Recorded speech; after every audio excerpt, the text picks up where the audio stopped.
சென்னையில் விறுவிறுப்பாக நடைபெற்ற ஃபார்முலா 4 கார் பந்தயம் நேற்றுடன் நிறைவு பெற்றது.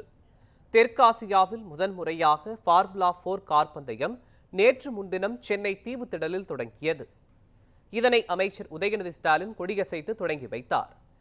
FIA சான்றிதழ் பெறுவதில் காலதாமதமான நிலையில் அன்றிரவு 7 மணி முதல் 11 மணி வரை பயிற்சி போட்டி நடைபெற்றது. அதனைத் தொடர்ந்து ஃபார்முலா 4 கார் பந்தயத்தின் பிரதான போட்டிகள் நேற்று நடைபெற்றன. கார்கள் சீறிப்பாய்ந்து விறுவிறுப்பாக நடைபெற்ற பந்தயத்தில் ஹைதராபாத் அணியைச் சேர்ந்த அலிபாய் முதலிடத்தை பிடித்தார்.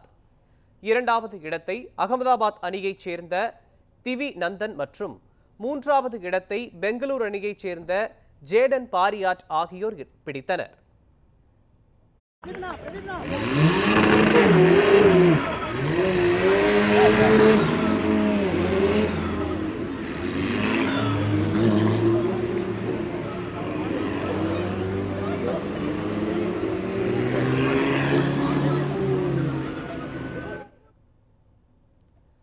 பந்தயத்தில் வெற்றி பெற்ற வீரர்களுக்கு விளையாட்டுத்துறை அமைச்சர் உதயநிதி ஸ்டாலின் பரிசுகளை வழங்கி கௌரவித்தார்.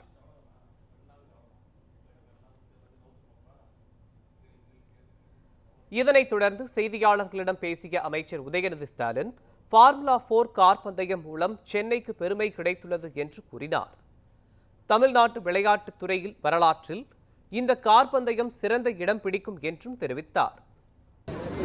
பொதுமக்கள் மிகப்பெரிய ஆதரவு கொடுத்துருக்குறாங்க. பெரும்பாலும் இந்த கார் ரேஸ் போட்டியை பார்த்துருக்குறாங்க. மகிழ்ச்சியாக இருக்குது. சென்னைக்கு ஒரு மிகப்பெரிய ஒரு பெருமை கார் ரேஸ் மூலம் நம்ம கிடச்சிருக்கோம். நான் நம்புகிறோம்.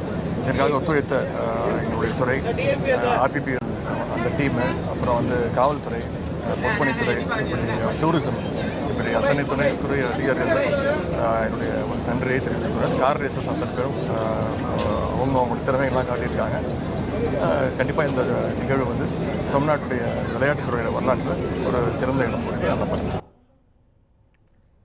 இந்திய விளையாட்டுகளின் எதிர்காலத்திற்கு தமிழ்நாடு முன்னோடியாக இருப்பதாக முதலமைச்சர் ஸ்டாலின் பெருமிதம் தெரிவித்துள்ளார். இது தொடர்பாக அவர் தனது X வலைதளத்தில் வெளியிட்டுள்ள பதிவில் ஃபார்முலா 4 கார் பந்தயத்தை அமோக வெற்றியடைய செய்த அமைச்சர் உதயநிதி ஸ்டாலினுக்கும் தமிழ்நாடு விளையாட்டு மேம்பாட்டு ஆணையத்தின் ஒட்டுமொத்த குழுவிற்கும் மாபெரும் பாராட்டுகள் என்று கூறியுள்ளார்.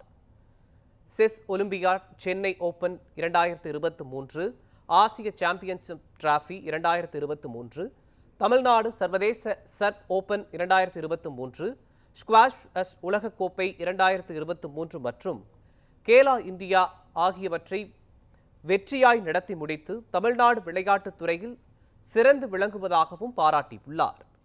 உலகத்தரம் வாய்ந்த வசதிகள் மற்றும் முதலீடுகளுடன் இந்திய விளையாட்டுகளின் எதிர்காலத்திற்கு முன்னோடியாக தமிழ்நாடு இருப்பதாகவும் குறிப்பிட்டுள்ளார்.